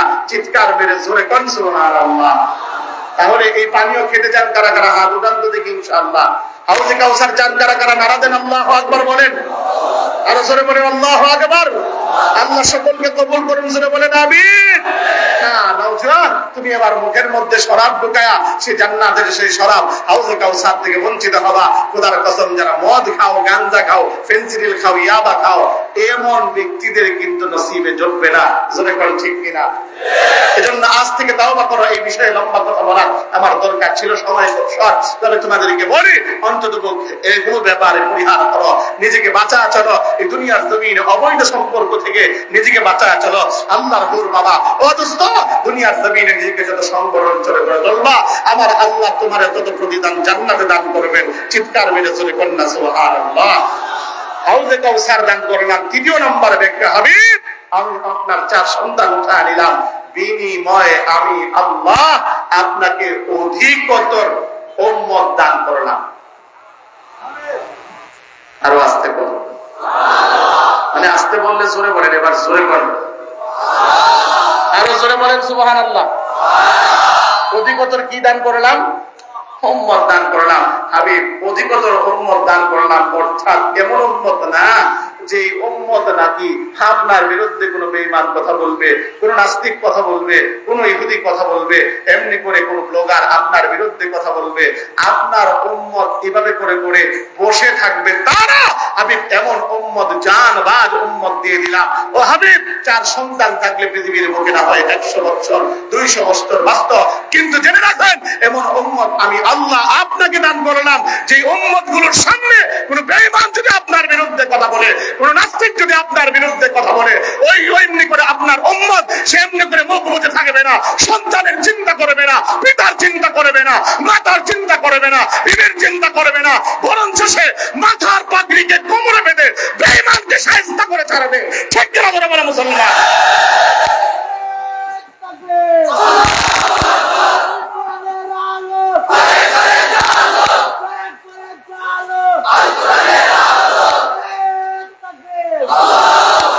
এই জন্যই তো বলি বারবার বারবার আমরা দেখেছি যখনই নবীর বিরুদ্ধে কথা হয়েছে, নবীর বিরুদ্ধে যখন কথা বলেছে, ওই মুহূর্তের মধ্যে বাংলার কোন তাওহীদি জনতা মুখ বন্ধ রাখে না। কথা বলেন না কেন? ঢাকা দেখেন 2013 সনে যে মুহূর্তের ভিতরে যখন নাকি এমনি করে ব্লগাররা আমার নবীর বিরুদ্ধে বলছিল, কাদিয়ানী সম্প্রদায় জাগ্রত হয়েছিল, ঠিক ওই মুহূর্তের মধ্যে আপনাদের এই চট্টলা থেকে প্রথম আওয়াজ উঠেছিল আল্লামা শাহ মুশফি মুকুট হিন্দি সম্রাট, তিনি এমনি করে বাংলার জমিনের তাওহীদি জনতাকে ডাক দিয়েছিল। শাপলা চত্বরে হাজার মানুষ নয় লাখো মানুষ জমায়েত হয়ে সেখানে প্রমাণ করেছিল আমরা নবীর সাচ্চা উম্মত। জোরে কোন ঠিক কিনা? আমরা আবার বলতে চাই, শুনেন, আগাম দিনে এমন আসতে পারে আমার নবীর জন্য, আমার কোরআনের জন্য, আমার ইসলামের জন্য আবারও একটা ডাক আসতে পারে, আবারও সেই শাপলা চত্বরের ডাক আসতে পারে। খোদার কসম, ওই মুহূর্তের মধ্যে সন্তানের মায়া না করে, বিবির মায়া না করে, এমনি করে বিমার জীবনের মায়া না করে বুকের টাকা রক্ত দিতে প্রস্তুত আছেন তো ইনশাআল্লাহ? আমার বন্ধুরা, আমার ভাইয়েরা, কেন দিবেন না নবীর জন্য রক্ত? ও দোস্ত, নবী কি না করেছে আমার আপনার জন্য? জীবন ভর কষ্ট করেছে। হায় হায়, বড় দোস্ত, তোমার কোন নেতা তোমার জন্য এভাবে করে করে দেশান্তর হয়েছে? তোমার কোন নেতা তোমার জন্য এভাবে রাত্রি জেগেছে? তোমার কোন নেতা তোমার জন্য এভাবে করে করে পেটে পাথর বেঁধেছে? তোমার কোন নেতা তোমার জন্য এভাবে করে করে জেলের মধ্যে আবদ্ধ ছিল? তোমার কোন নেতা তোমার জন্য কতদিন কেঁদেছে? তোমার কোন নেতা কতদিন রক্ত জড়িয়েছে? কিন্তু দূর জাহানের বাদশা রাহমাতাল লিল আলামিন আমার আপনার জন্য তাম জিন্দেগি ভর কষ্ট করেছেন। ছোট্ট করে আপনাদেরকে শোনাই, নবী এভাবে বাল্যকাল থেকে নিয়ে মৃত্যু পর্যন্ত, মৃত্যু থেকে নিয়ে আরশে আজিম, আল্লাহর আরশে আজিম পর্যন্ত, আরশে আজিম থেকে নিয়ে ময়দান মাহশর পর্যন্ত প্রতি মুহূর্তে উম্মতি উম্মতি বলে কেঁদেছেন। আয় আমার বন্ধু, আমার ভাই, লক্ষ্য করে আমার কথাটা আপনারা শুনে যান। আয় হায়, নবীর উম্মত তো এমন, এত আশিক উম্মত আমরা, কিন্তু আমার নবী কি না করেছেন আমার আপনার জন্য? আমার নবী আরশে আজিমের মধ্যে আল্লাহ জিজ্ঞাসা করেন আনলেন কি? বলে আত্তাহিয়াতু লিল্লাহি ওয়াস সালাওয়াতু ওয়াত তাইয়্যিবাত, সমস্ত পবিত্রতা এবং সমস্ত সালাত আপনার জন্য। আমার আল্লাহ বড় খুশি হয়ে গেলেন। আসসালামু আলাইকা আইয়ুহান নাবিয়্যু, নবী গো, আপনার উপরে সমস্ত রহমত এবং বরকত। আমি আল্লাহর পক্ষ থেকে আমার আল্লাহর কাছে আমার নবী ডেকে ডেকে বলেন, আল্লাহ, আমার উম্মত যাবে কই? আমার উম্মত তো দুনিয়ায় নেই কাজটি। আমার আল্লাহ বলেন, আসসালামু আলাইকা আইয়ুহান নাবিয়্যু ওয়া রাহমাতুল্লাহি ওয়া বারাকাতুহু, আসসালামু আলাইনা ওয়া আলা ইবাদিল্লাহিস সালিহিন। এটা দোস্ত এতটুকুই না, এতটুকুই না। আমার নবী ওই অবস্থায় রাত কেটেছে এভাবে করে করে দাঁড়িয়ে দাঁড়িয়ে আল্লাহর কুদরতি কদমে তোমার আমার জিকির করে করে। হা হা, আমার নবী যেই মুহূর্তের মধ্যে হযরত আয়েশা সিদ্দিকা বলেন, তামাম দুনিয়ার মানুষ তোমরা জানো না, আমার নবী যখন রাত্রিবেলা দাঁড়াতো ঠিক ওই মুহূর্তের মধ্যে আমার নবীর পা মোবারক ফুলে যেত। এক আয়াত পড়তে পড়তে নবীজি এভাবে করে রাত্রিটাকে কাটা দিতেন। আমার নবী কি সেই আয়াত পড়তেন জানো? আমার নবী সেই আয়াতটুকু করতেন, ইন তুআযিবহুম ফাইন্নাহুম ইবাদুক ওয়া ইন তাগফির লাহুম ফাইন্নাকা আনতাল আজিজুল হাকীম। রব্বুল আলামিন এই উম্মতকে যদি গুনাহের কারণে কোনো আযাব দেন, আল্লাহ আপনার তো কোনো লাভ নাই। আর আমার এই উম্মতগুলো যদি আপনি মাফ করে দেন না, আল্লাহ আপনার তো কোনো লস নাই। এটা আমার বন্ধু, তুমি জানো না, এটা আমার বাপ। খেয়াল করো তো, আমার নবী রুকুতে যাইত, লম্বা রুকু করতো, সিজদার মধ্যে যায়, সিজদার মধ্যে পড়েই থাকে। তো হযরত আয়েশা সিদ্দিকা বলেন, আমি চিমটি কেটে কেটে দেখতাম, না জানি আমার রাসূলের এটা জীবনের শেষ সিজদা কিনা।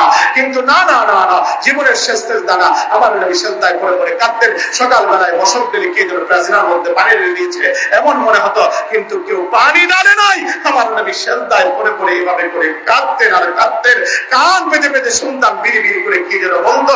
আমার নবী বলতো, আল্লাহুম্মা গফির লি উম্মতি, আল্লাহুম্মা গফির লি উম্মতি। আয় আল্লাহ, আমার উম্মত, আমার উম্মত। এটা বাপ একটা দিলের কান লাগায় কথাটা শোনেন। তামাম জিন্দেগি তো গরম বয়ানে শুনলেন, এই মাইজের কাছ থেকে বহুত এভাবে গরম বয়ান শুনলেন। আজকে দিলের কান লাগায় একটু নরম কথাগুলো শোনেন, নবীর প্রেমটা অন্তরের মধ্যে জাগ্রত করেন। হায় হায় দোস্ত, তুমি জানো না, আমার নবী রফাতের কাজে ওই মুহূর্তে জিবরাইল আমিন কষ্টের আজরাইল তো পাশে বসা, ঠিক ওই মুহূর্তে জিবরাইলকে জিজ্ঞাসা করেন, আজকে আমার আল্লাহ পয়গাম কি দিয়েছে? আমার আল্লাহ বলেছে, ইন্নাকা মাইয়িতুন ওয়া ইন্নাহুম মাইয়িতুন। আপনিও মরণশীল, আপনার দুশমনরাও মরণশীল। নবী চোখের পানি ছেড়ে দিলেন, সঙ্গে সঙ্গে বলেন, কাইদেন না, দুনিয়াতে কষ্ট করেছেন, তায়েফের প্রান্তরে রক্ত জড়িয়েছেন, উহুদের প্রান্তরে রক্ত জড়িয়েছেন, দান্দার মোবারক শহীদ করেছেন, বেঈমানগুলো দেশান্তর আপনাকে করিয়েছে। এভাবে করে করে শত কষ্ট, পেটের মধ্যে পাথর বেঁধেছেন। শুধু এতটুকুই না, এভাবে করে করে পেটের মধ্যে পাথর বেঁধে ক্ষুধা অবস্থা অবস্থায় দিন যাপন করেছেন, চূড়ায় আগুন ধরে নাই, আল্লাহ ইন্তেকালের উপরে বালাখানা প্রস্তুত করে রেখেছেন। আয় হয় আমার নবী তারপরেও কাঁদেন। কাঁদেন কেন? বুঝেছি কন্যার জন্য বুঝি কাঁদেন। জেনে রেখে আপনার কন্যার ব্যাপারে আল্লাহ জানিয়ে দিয়েছেন সাইয়্যিদাতুন নিসাই আহলিল জান্নাহ, সমস্ত রমণীদের সন্তানই হবে আপনার কন্যা। আমার নবী তারপরেও কাঁদেন। বলেন কাঁদেন কেন? কাঁদেন কেন? বুঝেছি আপনি বুঝি কাঁদেন নাতির জন্য। শুনে রাখেন, আল হাসান ওয়াল হুসাইন সাইয়্যিদা শাবাবি আহলিল জান্নাহ, সমস্ত যুবকদের সর্দার হবে হাসান আর হুসাইন। নবী তারপরেও কাঁদে। জিজ্ঞাসা করে কাঁদেন কেন? বুঝেছি সেই উম্মতের জন্য বুঝি কাঁদেন, সারা জীবন যাদের জন্য কেঁদেছেন। ও বাপ, দিলের কান লাগায় কথাটা শোনো না, নওজোয়ান বন্ধু অন্তরটা লাগায় কথাটা শোনো না। আয় হয় আমার নবীর হালত ওই অবস্থার ভিতরে নবী কাঁদতেছেন। এবার বলেন কাঁদেন না, চলে গেলেও উম্মতের খবর পৌঁছে দেওয়া হবে। আমার নবী ডেকে বলেন এই যে আজ জিবরাইল চলে গেলেও তো উম্মতের খবর পৌঁছা দিবা। আরে দুনিয়ার জমিনে দেখেছি এভাবে করে করে পিতা যদি এমনি করে জানতে পারে বিদেশের মাটিতেও সন্তানটা ভালো আছে, মা বাবার কলিজা তো শীতল হয়। কিন্তু আমার তো বড় ভয় জিবরাইল, আমার ভয় কোন জায়গায় জানো? এই দুনিয়ার জমিন থেকে চলে যাবার পরে আরে আমার আল্লাহ তো জানিয়ে দিয়েছেন মা কানা আল্লাহু লিউআযিবাহুম ওয়া আনতা ফীহিম। হাবিব যতদিন উম্মতের মাঝে থাকবেন ততদিন পর্যন্ত এই উম্মতকে বড় গুনাহ করলো আমি আল্লাহ নগদে আযাব দিয়ে ধ্বংস করব না। কিন্তু আমার বড় ভয়ের জায়গা কোনটা জানো? না জানি আমি দুনিয়ার জমিন থেকে চলে গেলে আমার আল্লাহ আমার উম্মতকে নগদে আযাব দিয়ে ধ্বংস করে দেয় কিনা। আমার আল্লাহ পাক ওই মুহূর্তে জিবরাইল আমিনকে ডেকে ডেকে বলেন জিবরাইল, আমার হাবিবের কান্না এই মুহূর্তে তোমাদের বলো তামাম জিন্দেগির উম্মতের জন্য কেঁদেছে, আমার কাছে এসেও আমার কাছে এইভাবে করে করে উম্মতের জন্য কেঁদেছে। আজ বিদায় লগ্নে যেন আমার হাবিব আর চোখের পানি না ফেলে আমি আল্লাহ একটা ওয়াদা দিয়ে দিলাম, জেনে রেখো শুনে রেখো এই কথা জানান দাও। আরে অতীতের উম্মতের কথা আমি বলতে পারি না, তবে আমার নবীর এই উম্মতের কথা আমি আল্লাহ জানান দিলাম, আমি আল্লাহ এই কথা ঘোষণা দিলাম, আমি এই কথা জানান দিলাম। জানা দাও আনা কাফিলুম মিনহুম আনা কাফিলুম মিনহুম আনা কাফিলুম মিনহুম। এই উম্মত যত বড় গুনাহ করুক না কেন আমি আল্লাহ নগদে আযাব দিয়ে তাদেরকে ধ্বংস করব না। চিৎকার মেরে জোরে কন্যা সুবহানাল্লাহ। আয় দোস্ত, সিন্নি খাইলেন কার ওসিলায়, মোল্লা ছিলেন না, আমার নবীর কারণে আজ আযাব থেকে বেঁচে যান। আজ অথচ নবীর জন্য মায়া নাই। আরে এতটুকুই না, আমার নবী ময়দানে মাহশরে যখন করবেন, যখন দ্বিতীয় সিংহায় ফুঁক দেওয়া হবে, ওই মুহূর্তের মধ্যে এমনি করে আমার নবীকে উঠাবার জন্য আসবেন জিবরাইল, ইসরাফিল, মিকাইল, আজরাইল। আমার নবী এভাবে যখন করবেন মাথার এভাবে মাথার থেকে এভাবে করে করে মাটিটাকে মুছে আমার নবী জিবরাইলকে জিজ্ঞাসা করবেন জিবরাইল আমার উম্মতকে জাহান্নামে পাঠায় আমারে বুঝি উঠালা নাকি? বলে না না না না, এখনো পর্যন্ত হাসরের মাঝি কায়েম হয় নাই, আপনাকে সর্বপ্রথম উঠানো হয়েছে। আরে দোস্ত এতটুকুই না, আমার নবীর কি কথা আপনাদেরকে শোনাবো। আর মাকামে মাহমুদ আমার নবীকে আমার আল্লাহ দিয়ে দিবেন। আমার নবী এবার মাকামে মাহমুদের দ্বারা থাকবেন, বসবেন না, বলবেন হাবিব বসেন, আমার নবী বলবেন না বসবো না, কারণ বসলে তো আমার উম্মতের জন্য এমনি করে মিজানের পাল্লায় দৌড়াবে কে, এমনি করে হাউজে কাউসারে দৌড়াবে কে, ফুলসিরাতে দৌড়াবে কে। আহা, আমি যদি পৌঁছে যাই এমনি করে আমার উম্মতকে যদি জাহান্নামে পাঠায় দেওয়া হয় সেগুলো ঠেকাবে কে? এজন্য আমি বসতে পারবো না। এটা দোস্ত এত মায়া নবী আমার জন্য কেঁদেছেন। এজন্য একটা কথা বলি, ওই দরুদি নবীর জন্য আজ কোন বেঈমান, আজ বর্তমানে আমরা দেখতে পাই অনেক বেঈমান, অনেক ইহুদি খ্রিস্টানের দালাল এমনি করে নাস্তিক মুরতাদ আমার নবীর চরিত্রের ব্যাপারে কথা বলে। দায়িত্বহীন পঞ্চে একটা কথাই বলতে চাই, সেই কথাটুকু হলো আমার নবীর চরিত্রের ব্যাপারে আমার আল্লাহ বলেছেন ওয়া ইন্নাকা আলা খুলুকিন আযীম। হাবিব আপনাকে আমি মহান চরিত্র দান করলাম। আমার আল্লাহ এও বলেছেন ওদিল্লিম বাদা যালিকা দানির। ও দুনিয়ার মানুষ, যারা আমার নবীর চলে যাবার পরে আমার নবীর বিরুদ্ধে এভাবে করে করে এভাবে চরিত্রের মধ্যে এভাবে কালিমা লেপন করবে, তারা নিশ্চয়ই জারুর সন্তান। আমরা একটা কথাই বলতে চাই এই জমিন থেকে, সেটা হলো এই জমিনে যারা আমার নবীর চরিত্রের ব্যাপারে কথা বলবে, আমার নবীর ইজ্জত নিয়ে টানা হেচ্ছা করবে, আমার নবীর চরিত্রের ব্যাপারে কালিমা লেপন করবে, দায়িত্বহীন কণ্ঠে বলতে চাই তারা হলো জারুর সন্তান, তারা অভিশপ্ত। এই বাংলার জমিনে তাদের ঠাঁই নাই। ঠিক কি বলে বলো মুসলমান? আমার বন্ধুরা, আমার ভাইরা, ছোট্ট করে আরেকটা কথা বলি, লম্বা করে নয়। সেটা হলো এই জমিনের বুকে বর্তমানে সবচেয়ে বেশি আমার নবীর ইজ্জতে আক্রমণ করে তারা হলো কাদিয়ানী সম্প্রদায়। কথা বলবেন না আপনারা? জোরে বলেন না কেন? আমি জানতে চাই, বলেন তো দিকে আমার নবীর পরে কোন নবী আছে? আরো জোরে বলেন আছে? আমার নবীর পরে কোনো নবী নাই, এই কথা যদি কেউ বিশ্বাস না করে তাহলে সে কাফের। জোরে বলেন ঠিক কিনা? আরো জোরে বলেন ঠিক কিনা? আজ এই জমিনের ভিতরে এতদিন পর্যন্ত শেলদার দিয়েছে আমার দেশের মানে এমপি মন্ত্রীরা। এই তো আমি গত 19 তারিখে পঞ্চগড়ে গিয়ে, গত 19 তারিখে না, গত 4-5 দিন আগে পঞ্চগড়ের মাটিতে দিয়ে ওপেন চ্যালেঞ্জ করে বলে এসেছি একটাই কথা, দলিল দিব, কোন পাপের প্রলাপ যদি কোনো সাহস থাকে খোদার কসম সামনে আসো, আমি মাইজের দলিলগুলো খণ্ডন করতে পারবে, তাহলে আমি কোনদিন বাংলার মাটিতে কোনো মঞ্চে বসে কথা বলবো না। এই কথা স্পষ্টভাবে মানতে হবে। সে মন্ত্রী হোক, সে এমপি হোক, সে যা কিছুই হোক না কেন, ন্যূনতম ঈমান যার ভিতরে আছে, কোরআন হাদিসের দলিলগুলো যদি খণ্ডন করতে পারে, না মানলে সে ঈমান থাকবে না, সে কাফের। জোরে কোন ঠিক কিনা মুসলমান? আমি যে কথাটুকু আপনাদেরকে বলতে চাই সেই কথাটুকু হলো, আমার নবী যে শেষ নবী, কোরআনের একটা আয়াত না 99 আয়াত দ্বারা সাহাবের প্রত্যেকটা আয়াত পড়ে পড়ে শোনালে লম্বা সময়ের ব্যাপার। এমনি করে আমার নবী যে শেষ নবী, হাদিস শরীফের একটা হাদিস না 216 খানা হাদিস দ্বারা সাহাবের আমার নবী শেষ নবী। এমনি করে শরীয়তের এমনি করে দলিল হলো 4টা। কোরআনও বলে এই কথা আমার নবী শেষ নবী, হাদিসও বলে এই কথা আমার নবী শেষ নবী। এমনি করে ইজমা এমনি করে বলে এই আমার নবী শেষ নবী। কিয়াস এই কথা বলে আমার নবী শেষ নবী। দার্থহীন পঞ্চে একটা কথাই বলতে চাই, মা কানা মুহাম্মাদুন আবা আহাদিন মির রিজালিকুম ওয়ালাকিন রাসূলুল্লাহি ওয়া খাতামান নাবিয়্যিন। এই আয়াত দ্বারা সাব্যস্ত হয় আমার নবী শেষ নবী। আমার আল্লাহ বলেন, আর দুনিয়ার মানুষ আমার আল্লাহ জানান দিয়েছেন, আমি জানান দিচ্ছি, আনা খাতামুন নবী লা নাবিয়্যা বাদি, আমি শেষ নবী, আমার পরে কোনো নবী নাই। আমার আল্লাহ নবুয়তের একটা দেয়ালকে বানিয়েছেন, কোন কোন বর্ণনা আছে বিল্ডিং বানিয়েছেন, ওই দেয়ালের মধ্যে একটা ইটকে পূর্ণ রেখেছেন। আমি নবী আসার পরে ওই ইটটাকে আমার আল্লাহ পড়ে দিয়ে নবুয়তের দেয়ালকে পূর্ণ করে দিয়েছেন। আমি একটা কথাই বলতে চাই, এই বাংলার মাটিতে আজ বর্তমান রাজেদেরকে অমুসলিম ঘোষণা করা হয় নাই। ও মুসলমান, যে কথাটুকু বলি, 1974 সালে 120টা দেশ মিলে সৌদি আরবের মাটিতে তাদের এমনি করে আকীদাকে অ্যানালাইসিস করে তাদেরকে কাফের ঘোষণা করা হয়েছে।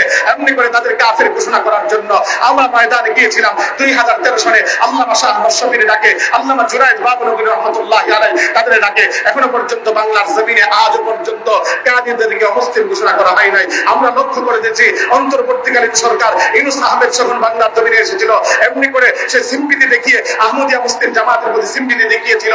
আমরা একটা কথাই বলি, সিম্পিতি দেখেন, তারা বাংলার জমিনে থাকুক, হিন্দু আছে আমাদের কোনো সমস্যা নাই, বৌদ্ধ বাংলার জমিনে আছে আমাদের কোনো সমস্যা নাই, এমনি করে খ্রিস্টান বাংলার জমিনে আছে আমাদের কোনো সমস্যা নাই।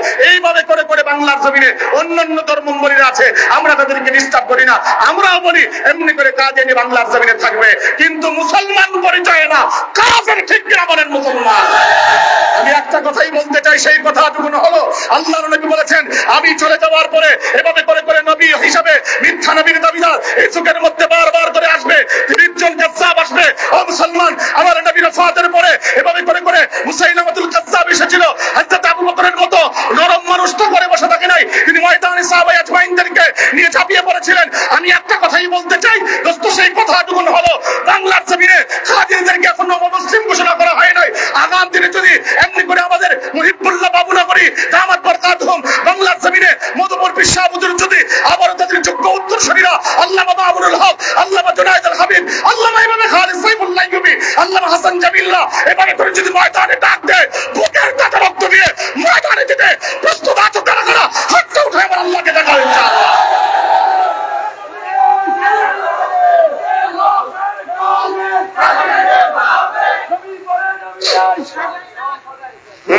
এটার ক্ষেত্রে বলতে পারতো না, মনে হয় মুখের মধ্যে মন কলা দিয়ে বলে গেছে। একটু বলেন কাফের কাফের, আঙ্গুলকে নামান জোরে কর, কাফের কাফের। নবীর পরে নবী নাই। আরে তোরা সংসদ আইন করণ লাগবো না, যদি প্রয়োজন হয় এক একটা কাজে দিকে বাংলার জমিন থেকে চুতা পেটা করে বার করা হবে। ঠিক কিনা বলেন? তোরা আমাদের কাফের ঘোষণা করবি কি? ওরা বেলা দলিলে কাফের। জোরে কোন ঠিক কিনা? দলিল লাগবে না। ও দোস্ত, এজন্য নবীর ইশক প্রেম নিজের অন্তরে রাখার দরকার আছে না নাই? জোরে বলেন আছে না নাই? আমার আল্লাহ বলেন, হাবিব দিলাম অধিকতর উম্মত দিলাম আপনারে, আপনার এই উম্মত আপনার ইজ্জতের এভাবে করে করে রক্ষা করবে। ও দোস্ত, আমার আল্লাহ বলেন, হাবিব আপনারে কাউসার দিলাম, 3টা ব্যাখ্যাই করলাম।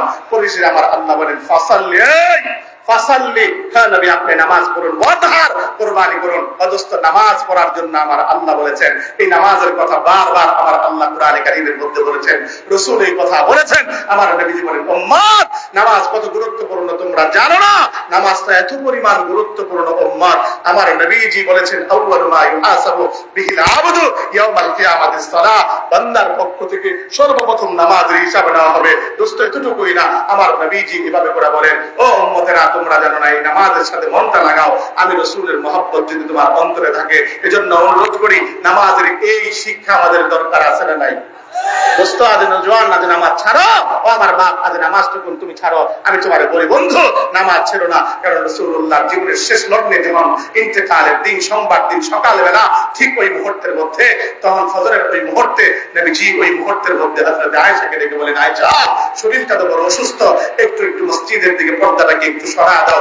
আল্লাহর নবী এভাবে যখন নাকি হযরত আয়েশা গরুর মধ্যে ভর দিয়ে যখন তাকা দেখলেন উম্মত ওই অবস্থার ভিতরে হযরত আবু বকরের ইমামতির মধ্যে নামাজ আদায় করছে, আমার নবীজি এবার তৃপ্তির ডেকুর দিয়ে বলতে লাগলেন, আয়েশা জীবনের সমস্ত সাধনা সফল হলো। জীবনে এত কষ্ট করেছি আয়েশা, আমি তায়েফের প্রান্তরে রক্তাক্ত হয়েছি, মক্কার জমিনে এমনি করে রোটের নারী বুড়ি আমার গালে চাপিয়ে দিয়েছে, এভাবে করে শতদিন ক্ষুধার্ত অবস্থায় থেকেছি, শত রাত কান্না করেছি।